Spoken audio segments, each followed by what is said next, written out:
Peace and love to the family. Team Osiris is definitely on the horizon. I'm here once again with my brother Geechee, my brother Carlos.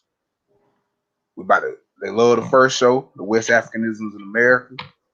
So today we're gonna do Africanisms in American art. And before we go in, I just want to share a quote from one of our elders, W.E.B. Du Bois. And I'm gonna share my screen with the quote.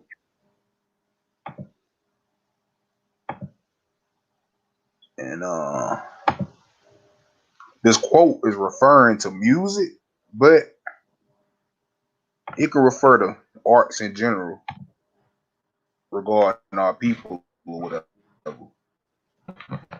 Little of beauty has America given the world, say the rude grandeur God gave himself stamped on her bosom. The human spirit in this new world has expressed itself in vigor and ingenuity rather than in beauty. And so by fateful chance, the Negro folk song, the rhythmic cry of the slave, stands today not simply as the soul of American music, but as the most beautiful expression of human experience born on this side of the seas.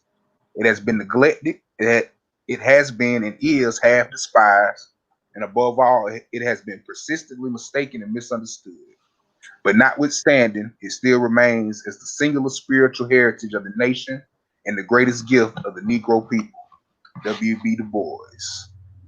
So today we're gonna go in on that, man. Just African American art in general, the influences that came from Africa, from music, the dance, the artwork, the clothing. Just just a short bit, whatever we can touch on. But peace, Geechee, peace, Carlos. What's up, bro? Peace, brother. Peace. We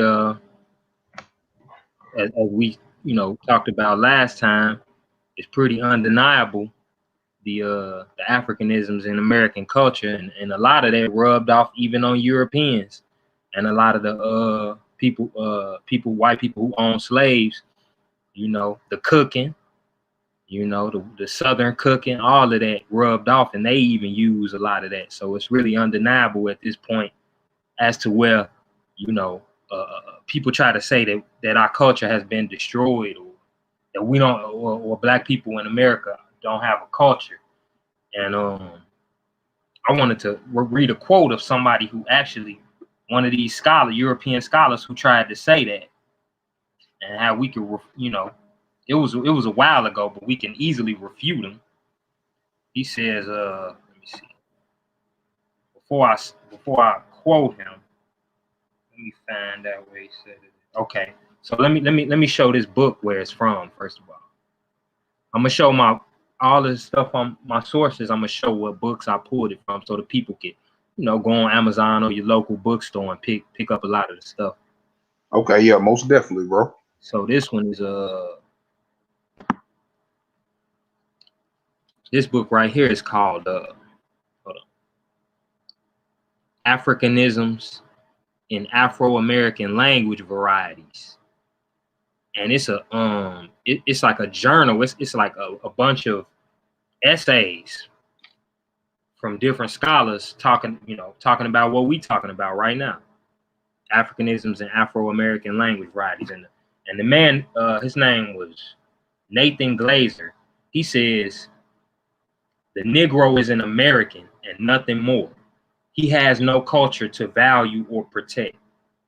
And this is the type of misinformation and hate they tried to spew on us.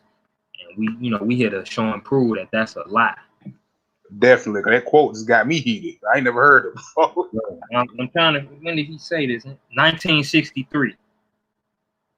He said that in 1963, and this book alone will prove him wrong. So but that's the way they was trying to act like we ain't had no culture or something, and that's a lie. That's a blatant lie. So if we want to move into the music, we could definitely do that. We can go from the beginning or we can go from the end. We can go from the hip hop and move our way back. Hey, we can either way, bro. We can go to hip hop and go back. That'll be dope. Hell yeah. So with hip hop, from what I know about hip hop, it was started by a Jamaican immigrant, right, in New York, right? Yep, Cool Herc in the Bronx. So he came with the Jamaican sound system, and that bring in the Caribbean aspect. So you know a lot of that flavor came with him as well as others. They let us know he had a dance hall background. Exactly. Mm-hmm.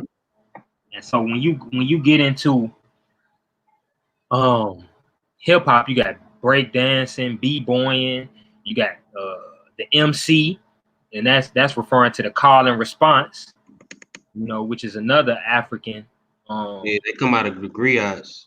You see, so the MC is a griot, right, brother Geechee?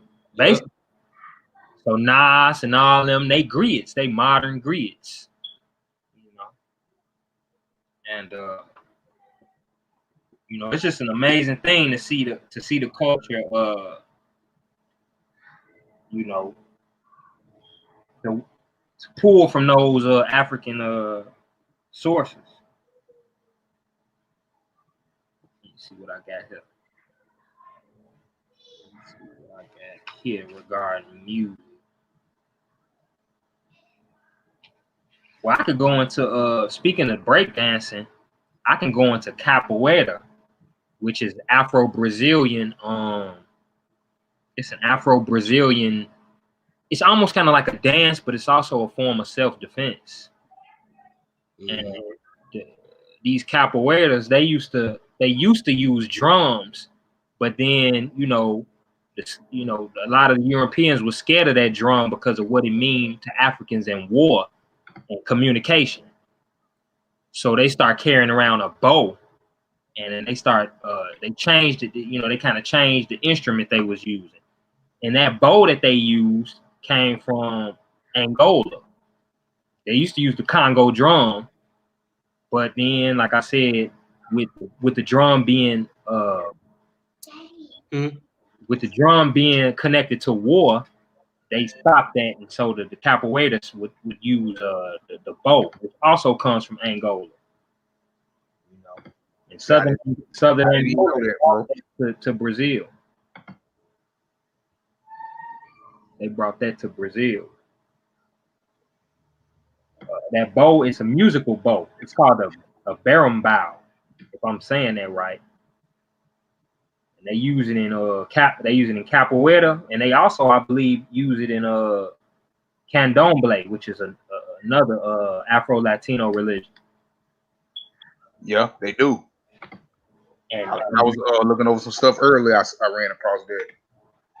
And so, that capoeira, like I said before, it's a dance, but it's also a form of self-defense. And it's also symbolic, because if you know Congo cosmology, they talk about Kalunga and the upside down and the crossing the sea and all of these things.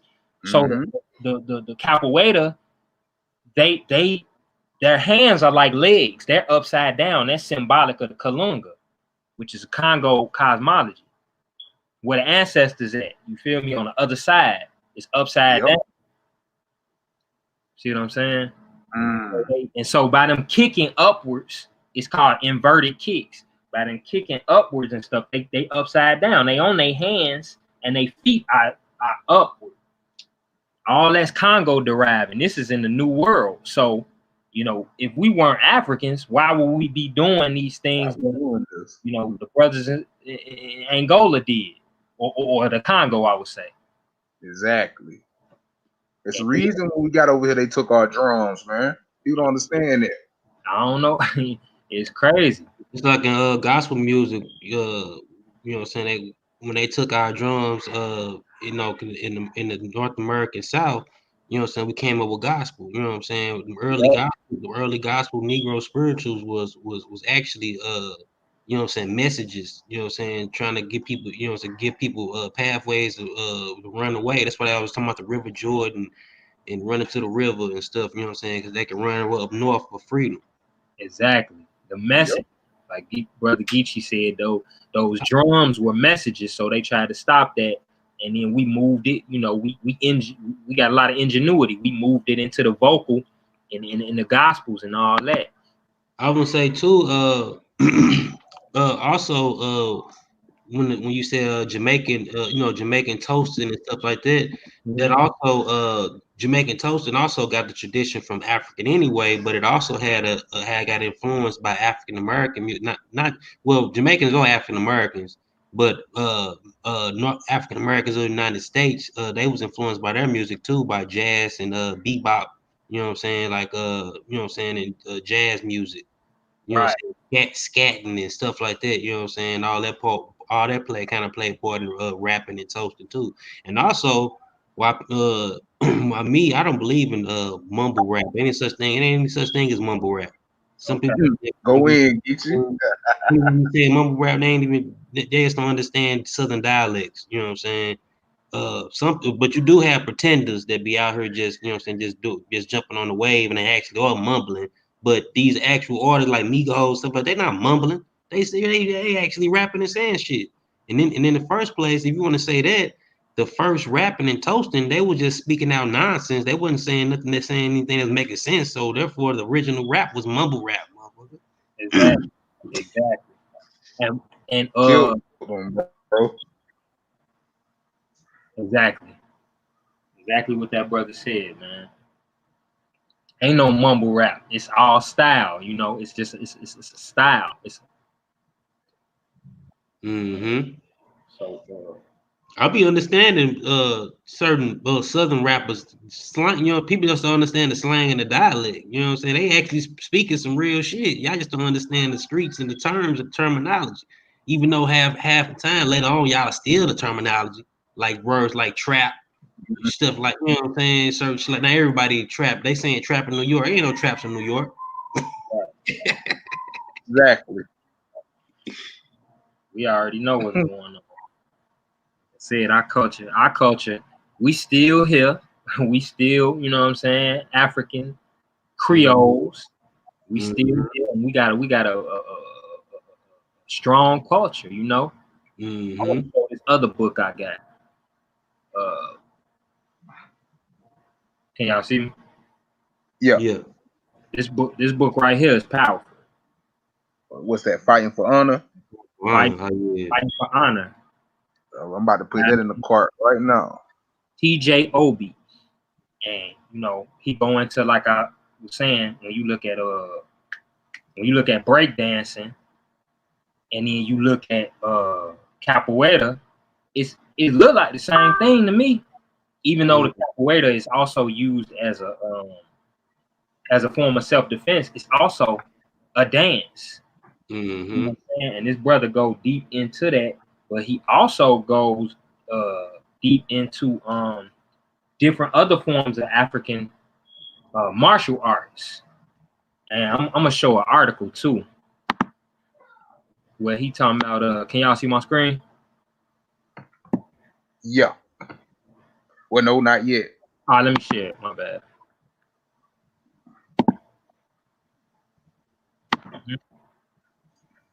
Oh yeah, I would say James Brown kind of played a part in the formation of hip hop too. You know what I'm saying? Yeah, he did. Like because Kool Herc said you know what I'm saying, even like he couldn't play dance hall in the Bronx. They wouldn't really like it would accept it like that. You know what I'm saying? Right. You know, for like fours and parties and stuff, you know what I'm saying, with the youth. So he had no choice but to play James Brown and James Brown. different music, like, you know what I'm saying, different United States African American music. And they kind of toasted over that music. Well, that James Brown powerful. Yeah. Can y'all see my screen? Yeah, I see Fighting the Shackles of Slavery. Yeah, that right there is kicking and knocking. That's all African. It's actually African American, but we brought that art with us from from Africa. Be out, from West Africa, basically, and Central Africa. They had some of that. They had some fighting styles in Haiti too. Oh yeah, there's stick fighting right there. Seeing with the sticks, Mm-hmm. and then that tie into the baton twirling and all that as well. Which Mississippi is like the capital of baton twirling. Mm-hmm. And you know, so they got their stick fighting and all that. My man here boxing. So yeah, this is a good article if anybody want to get deeper into. I'm definitely about to check that out. Kicking and knocking in the antebellum South. So yeah, we ain't have to, you know what I'm saying? We did learn European like pugilism and boxing and stuff like that, but we also had our own martial arts and all that. So the people still practicing today. To this day, like my man say, say Wilder. Yeah, to this day. To this day, you hear me? Now, let me read something real quick from that. Wrestling and headbutting, knocking it. We brought headbutting over here too. It's called knocking. So when they say kicking and knocking, they talking about we used our African form of kicks, and we also headbutted people too, and we boxed. So we could throw them hands and them feet. You know what I'm saying? Mm-hmm. We came over here with that, and they were scared of it too. Mm-hmm. Yeah, they were scared of it too, my brother. Let me see. You know, in Senegal, the Wolof got lamb wrestling. The Igbo got I can't say it, but it's MGBA, like ba. Yoruba got Gidigbo. Yep. And we just called it kicking a rap. In America, we called it kicking a rap or just wrestling. And it was unique from, like I said, European forms of pugilism. It was leg wrapping. When you see us when you see our fighting style, there's more rhythm to it, man. Exactly. Mm-hmm. Almost like a dance. Mm-hmm. Says knocking and kicking was a composite art that carried on a legacy of foot fighting and headbutting practices of Simbabajan and other Angolan peoples. Head fighting in North America may have been supported by the fact that headbutting was also practiced among some northern Angolans from the overlapping regions of Congo and the greater Loango coast. Knocking is headbutting, clashing the skulls. And they called it that because when they used to fight, that, you know, when you headbutt somebody, it's a knocking sound. Mm-hmm. So that's where the knocking came from. And it's a lot of older people from the South, like a man named Mike Cohen, remember seeing his grandfather, James Cohen, headbutt many people and knock them out with one blow. So yeah, we had a lot of that, man. We had a lot of that.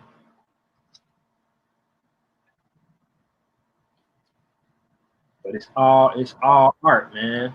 The martial arts, that's an art. It's an art form to that. The way it looked, the skill, you know, the music, like I said, that the Capoeiras would dance to.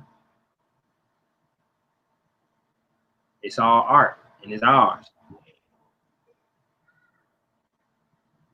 Ain't no doubt about that.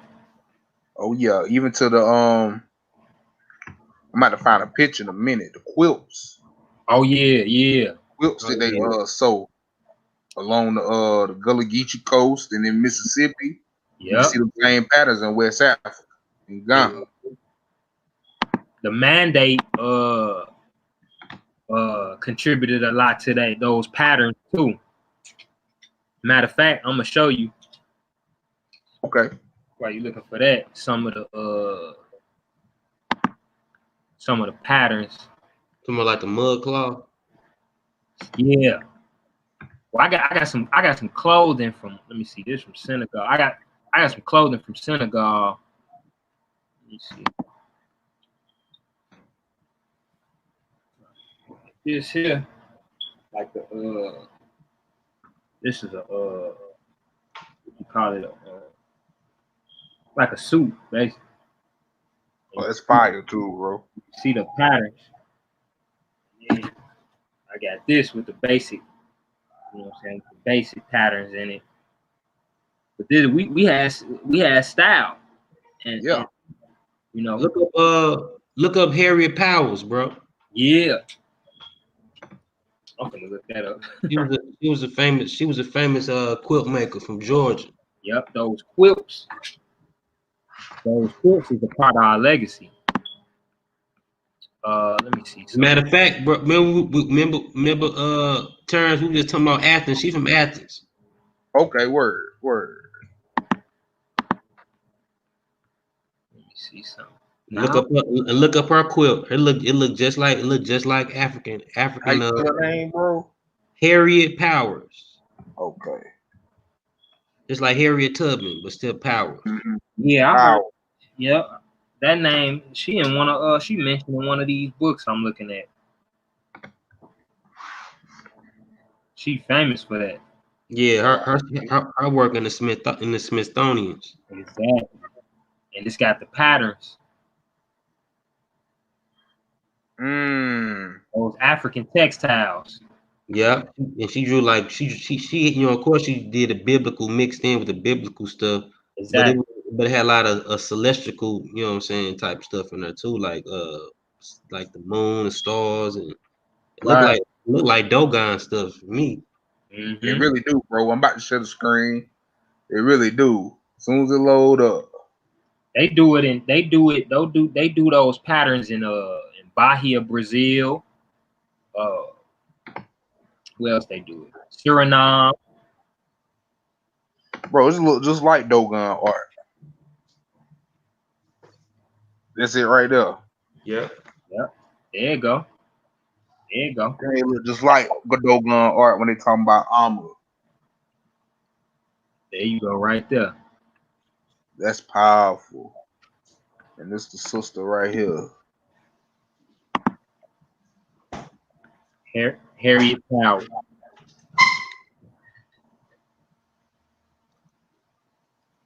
Oh yeah, that's powerful. You can't tell me that ain't. Let's say right here, it say stitch pieces work demonstrating African and African American influence. They were notable for their bold use of these techniques in storytelling. So this is storytelling too, just like in West Africa, like the kente cloth. Check this out. Y'all see that? Hold on. What Hebrew quilt to that? Yeah. Yeah, they ain't no Native American quilt, man. Yeah, they ain't American. They ain't American. They ain't no dream catching that.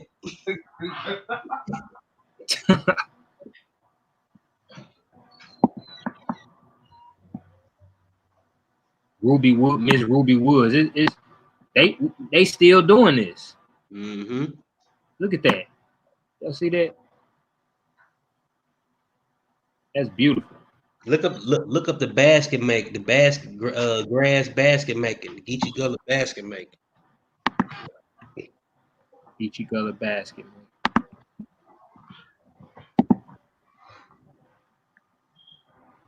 Yeah, you can't tell me that ain't African. We got artifacts out here. Yep. African artifacts in the Americas. You said Harriet Powers, her work is in the Smithsonian. Oh yeah. It's all over the place, but like a lot of her, you know, so they got her, you know what I'm saying? She's in the you know, the Smithsonian Institute. So, you know what I'm saying? I guess they got some type of display of it. Wow. I'm looking at this. It's crazy. These baskets you talking about? Yeah.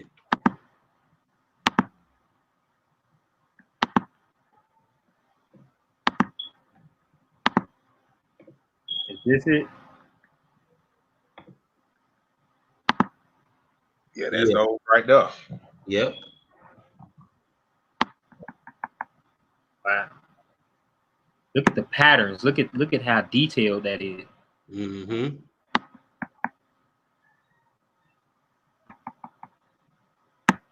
used to make dolls. They used to make dolls like this too. Wow. That is not a Hebrew pattern. No. Oh man. Them bags is for rice collecting. You can't collect wheat and barley with that. Mm-hmm. We taught them how to cook that rice, man. Mm-hmm. The rice coast.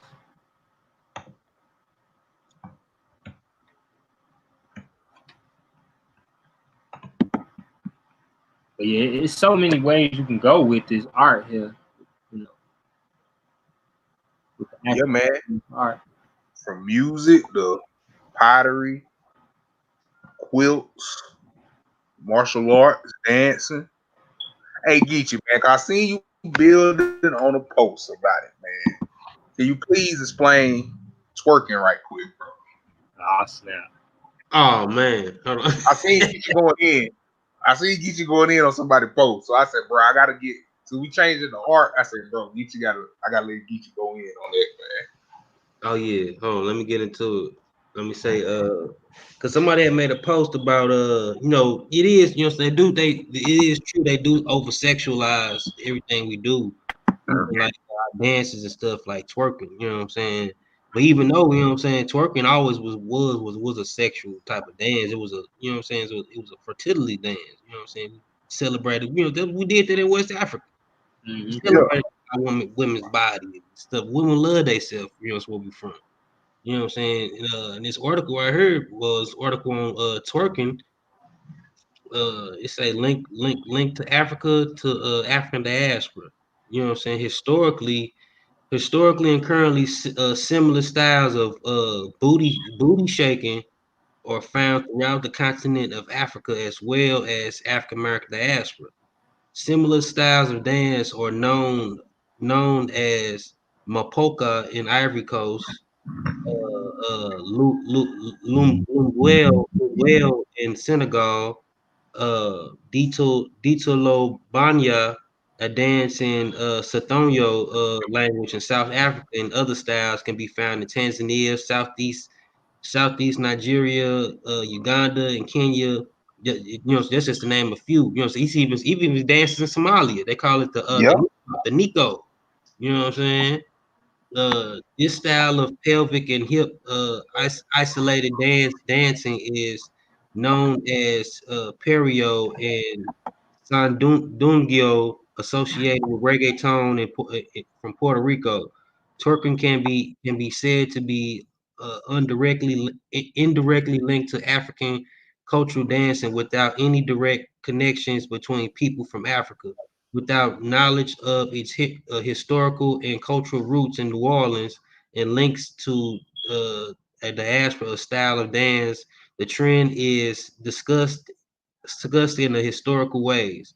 Twerking, like many cultural traditions or expressive dances associated with marginalized groups, as become stimulized and racialized and gendered ways that often associate those who perform the dance, uh, uh, primarily girls and women of color with venient behaviors.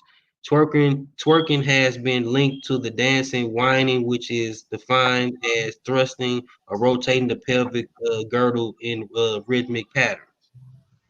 You know what I'm saying? So they try to, so they try to make it seem like, oh, you just, you know what I'm saying, have to do with girls, just, you know what I'm saying, it's wild and out and all that. No, it's just a cultural thing. And see, that's another reason people get confused about who they is, bro. Because a lot of our culture get demonized here.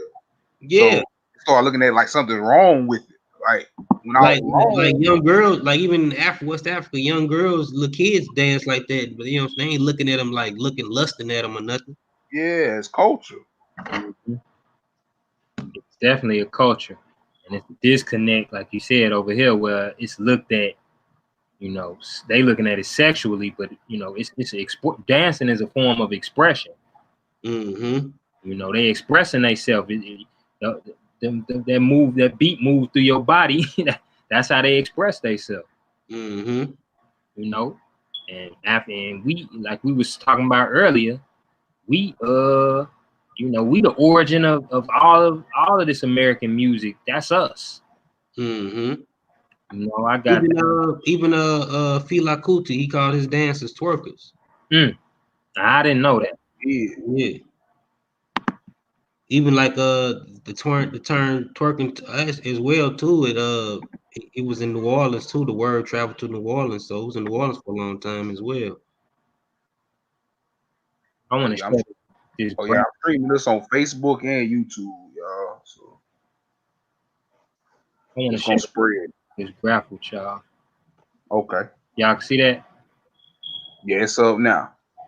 So that graph is just showing the connections, like Geechee was talking about with techno and electric and stuff, and how that came from house and how that came from, and it's just going up a tree, showing all of the music that we created and the origins of where that came from, all the way back to the 1600s, and even before that, if you want to go back to the continent of Africa. But as far as America,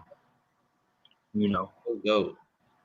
Ragtime, brass bands, New Orleans style, yeah, shit, country music, shit, country, folk, gospel, like you were saying, the choir, rock and roll, shit. Rock and roll was the term. Rock and roll was created from out of St. Louis. Chuck Berry.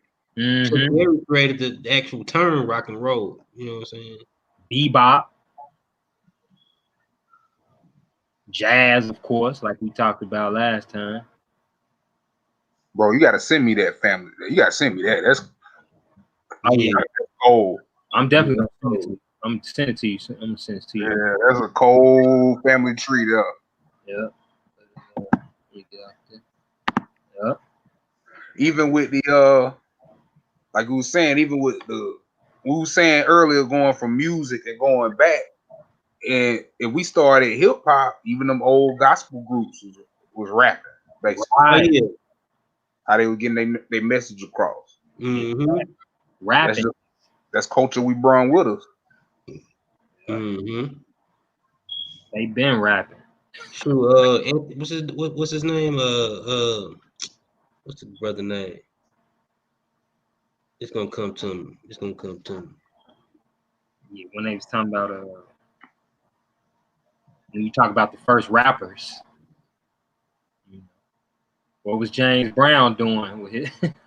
Rap, yeah, same style Mystical used today. Same exact style, bro. That man was rapping, if you ask me. I tell you, when I was young, when I was a big No Limit head, my pops walked in the house one day. I was listening to Mystical. I was young. He said, "Boy, what you listen to, James Brown?" I said, "That ain't no fucking like that." Hey, it do sound like James Brown though, for real. That's when he started going, yeah. He said, "Boy, what you listen to, James Brown?" I said, "Nah." The way he be hollering and rapping, same thing James Brown was doing. Same exact style, bro. Yeah. He just put it on hip hop beat. Yeah. We even brought bottle trees. Mm-hmm. Yeah, that's Islamic. You know what I'm saying? To capture genes. Mm-hmm. You got them bottle trees. Here go one right here. I believe this was South Carolina. Let me share my screen. I believe it was South Carolina. You see it? Hold on. Yeah. The bottle. Oh, man. See that there? Bottle trees. And they had, like the brother Geechee was saying, they got the Islamic aspect. And it's got multiple roots. It's got it come out Tariq, like the Tariq and the Islamic type shit. Mm-hmm. Well, it was fused together because, like, they were Islamic anyway, and the Falani. But but the you know what I'm saying, the concept was the evil spirit supposed the bottle supposed to catch evil spirits and the sun supposed to disintegrate them. See, I didn't even know the meaning behind the bottle. That's dope. They do that on in the West Indies too. Guyana, all that.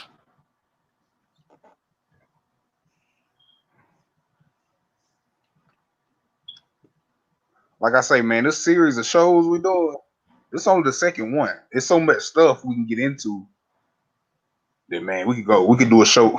We really could do a show about this every day if we really just sat down and if I just sat down and got in all my books, man, we could do a show about this subject every day.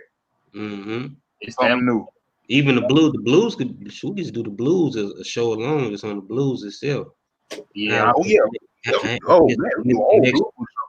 And its connections with Mali, you know what I'm saying? Mm-hmm. Yeah, that's griot too. Yep. Mm-hmm. Definitely, because you go over there, they playing the instrument while they telling the story, you singing. That blues could definitely be his own show. Mm-hmm. But yeah, I mean the Even proof. the banjo, like the banjo, that was an Igbo instrument. Right. Called the halam or the akanti. You know, it was played by Wula Fula and Mandinka too as well.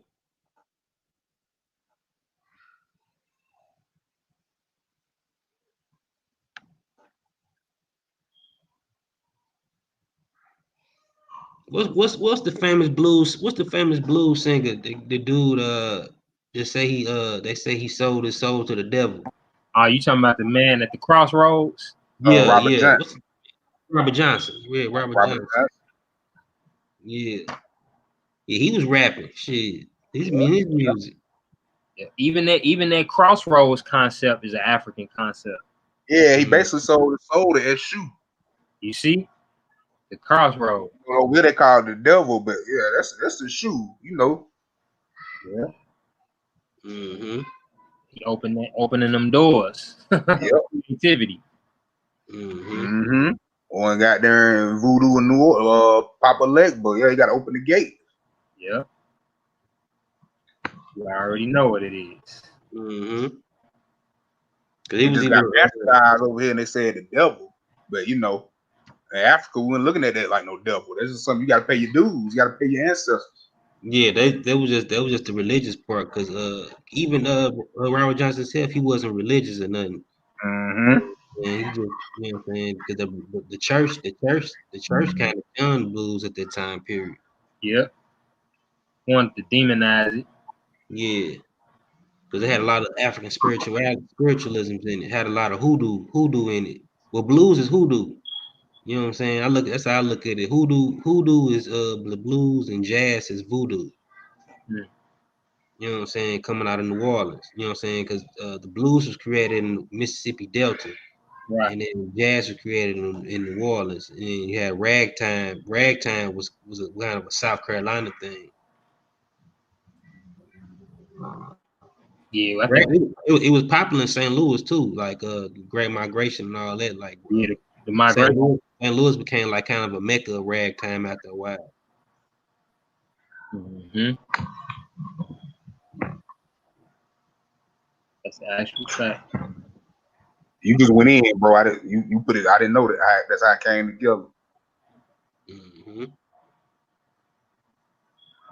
Even like wait till you hear some Malayan blues. You can put that up next to some American blues. You be like, man, this sounds so similar, just different languages. The sound is just so similar.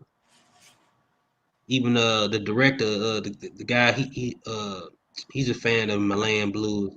Martin Scorsese, the creator of the Goodfellas, he said he Yeah. swear the blues and Malayan blues or linked. They got to be, you know what I'm saying, direct descendants from, you know what I'm saying, or cousins.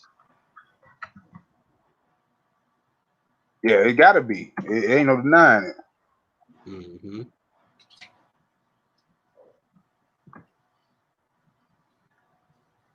Yeah, I'm looking forward to that blues show. Oh yeah. Oh yeah. We'll do a whole show on it. Yeah. I'm probably gonna play some blues when we done with this. Mm-hmm.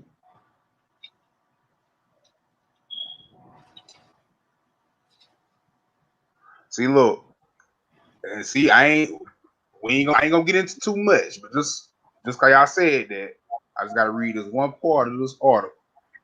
Mm-hmm. Share my screen right quick.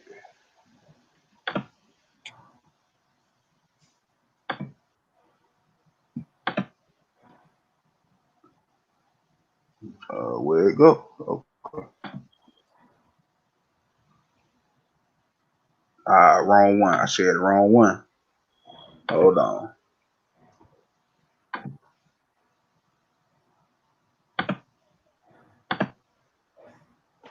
Like Ali Farka, that dude go.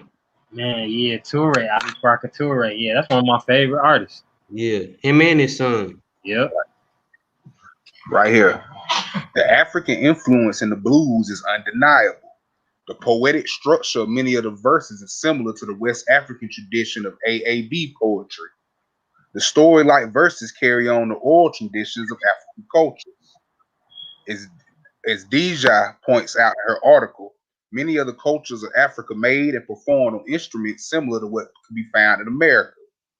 Instruments like the balafon, which became the xylophone, the lute, drums, aerophones, and fiddle-like instruments would make the assimilation of this new music more transitional. Other performance practices are undeniably African as well. The earliest blues music can be heard in the call and response type music known as field hollers. Slaves would communicate and ease the doldrums of their labor through improvised, here we go again, call and response songs. As these songs were sung during work, they were often unaccompanied and completely original in content. On southern plantations, the roots of gospel and blues were introduced in work songs and field hollers based on the musical forms and rhythms of Africa. And that's all I'm gonna give right now on the blues. Oh yeah.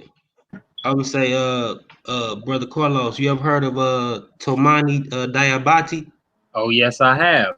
famous choral player, Oh yeah, Cora. and, I love Cora. and his cousin Sana Barth. Yeah, I think you put me on her. I think you Yeah, put me on her. she the first female choral player out of a griot family.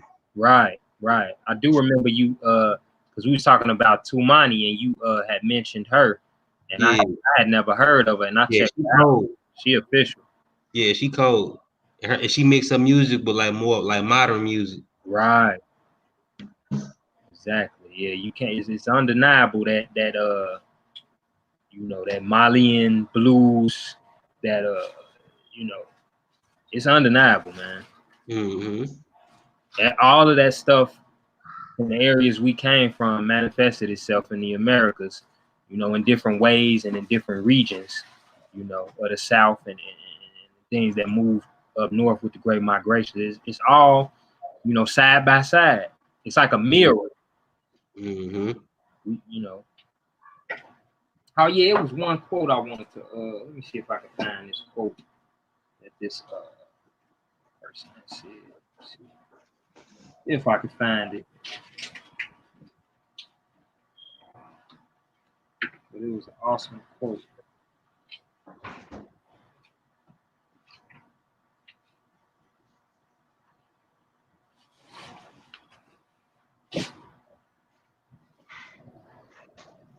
Oh, okay. They was talking about Africanisms versus continuities, and they were saying Africanisms can be placed into two different categories: retentions and continuities. African retention is a cultural element that is identical or nearly identical with an element in the African source culture in both form and function. On the other hand, an African continuity is a modified version of an African cultural element or foreign element that has been modified to conform to an African cultural pattern. So, we had Africanisms that was in retention that we kept, and then the things that they tried to erase, we modified them. Yeah. For example, like the Orishas and the Catholic saints. Some stuff we modified, and some stuff we never gave up. Mm-hmm. Just depend on, you know, the situation. We very flexible people. We you know, we can adapt very well to whatever circumstances need be. Mm-hmm. Yeah, they decreolized us. Yep. Yep. But I mean, with that being said, I ain't got no more unless we want to go.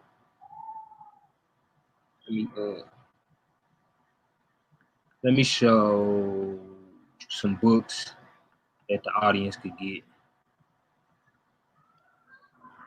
Brother Malik, you still there? Or did he step out for a minute? Oh, yeah, I'm here, bro. I'm here. Right to step out for a sec. Okay, no problem. Yeah, I'm gonna just pretty much show the books that the audience could get, you know, if they want to dive further into the subject, and then you know, that's all I got. Okay, yeah, yeah, show the books. We'll end it like that, man. Cause like I say, man, if we really want to go in on the subject, we'd be in here for hours, bro. Yeah, for real. Here go one. I know a lot of people familiar with that one. Service of Allah, yes, sir. And it just shows for the Muslims that did come over here, it shows how, you know, they tried to keep it was hard for them to keep Islam though. Only certain things stayed Islamically. But a lot of the slave, they interviewed a few surviving slaves, and they attested to the fact that, you know, some of their ancestors had prayed 5 times a day, and they would face the east and mumble some stuff. They didn't really know what they was doing. It was hard for the Islam to get passed down in the Christian country. So Yeah, but that speak on a lot of that. Here go another one right here.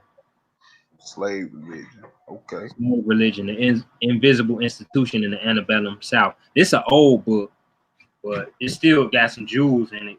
Oh yeah, I definitely got to get that. Here go another one.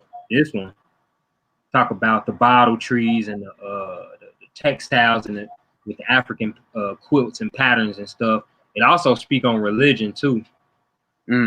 Flash of the spirit. It got a lot of pictures in here too for people who like visual stuff. And then, like I showed before, fighting for honor. If you want to know about our African realized martial arts, that's ours. You know, this is our stuff. This is not karate.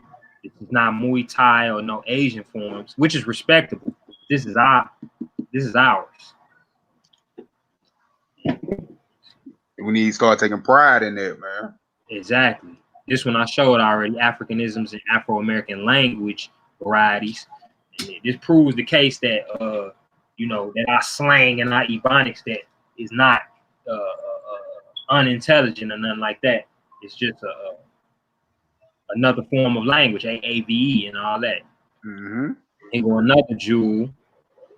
Maroon society. I don't know how they got down. It's a thick. You got that work over there. It's a thick one too. It got all the accounts of slave masters being scared, and some of the Native Americans we linked with, and some of them that the Europeans used to hunt us down. You know.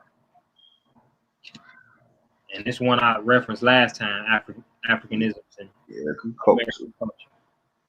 So, all of those books are out there. So, you know, whenever y'all, you know, want to dive deeper into it. Oh yeah, y'all ever heard of Bilal Muhammad, the Bilal Muhammad document? Was that the Quran or the verses he wrote? Yeah, he was a slave from the Sablo Island of Georgia. Yeah. He was like what he wrote one of the first manuscripts from the Quran, you know what I'm saying, that was in the United States. He memorized that too. Mm-hmm. He knew that, you know, he knew that by heart. Mm-hmm. Yep, him. It's a few of them. I hate to keep babbling, but it's a few of them. Man, It's a book that I can't find right now to show, man. And it's a further research on Bilal's life and his influence upon both American Islamic literature to the Gullah dialect of English needs to be carried out in order to present a complete picture of the unique American Islam author. Hmm. So he was writing it like in a like from a Gullah dialect aspect in Arabic. Right. I got some quotes from a lot of they ancestors. You talking about Bilali Muhammad? You had Yaro Mahmoud, Mm-hmm. Ali Bilali, Omar Ibn Said, Lamin Kibi, and Job what they called him? Job bin Solomon, but his Muslim name was Ayub. What was his Muslim name? Ayuba Suleiman Diallo. Mm-hmm. And so this is Charles Wilson Peel. He said Yarrow owns a house and lots and is known by most of the inhabitants of Georgetown. He professes to be a Mohammedan and is often seen and heard in the streets singing praises to God. That was in 1818, a quote from Charles Wilson Peel. I got another one from Charles Ball in 1837. He said, I knew several people who must have been, from what I have since learned, Mohammedans, though at that time I never heard of the religion of Muhammad. There was one man on his plantation who prayed 5 times every day, always turning his face to the east when in the performance of his devotion. And then this lady named Katie Brown, who traced her lineage back to the people you talking about. This was in 1940. Talking about Bilal. Yeah. She say Bilali and his wife Phoebe pray on the bead. They was very particular about the time they pray, and they very regular about the hour. When the sun come up, when it's straight overhead, and when it's set, that the time they pray. They bow to the sun and have a little mat to kneel on. The beads is on a long string. Bilali, he pulled the bead and he say, Balambi Hakabara Muhamdu. Phoebe, she say, Amin, Amin. That was his descendants recalling what they used to do as far as like prayer and ritual. Mm-hmm. So yeah, some of that. He was Mandy too. He was from Sierra Leone. Mm-hmm. He had to be Mandinka. Yep. It's powerful. Wish I had pictures of. I got pictures of them. It's on my phone though.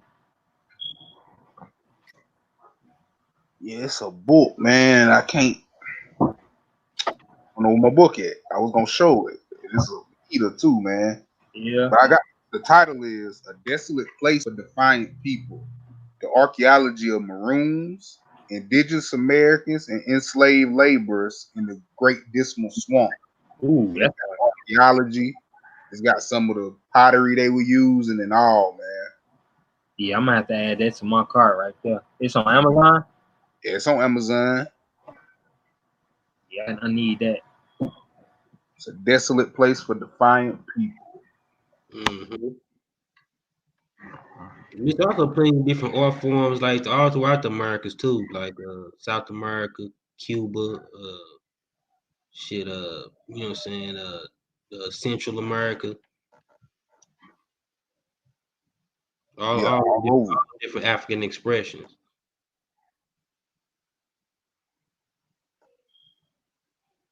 We're gonna have to do a show on religion too, y'all, one day. Oh yeah. Yeah, hell yeah. We can do that after the blues. Yeah. Mm-hmm. Oh, that religion, that's gonna be a monster, man. Oh yeah. Yeah. Yes, sir. But yeah, man, we've been on an hour. We're gonna go ahead and wrap this up. Okay. We just wanted to come on, and we've been saying we was gonna do part 2 for a while, but schedule's been conflicted, so Yeah. we want to come on and do something for the family, drop some sources.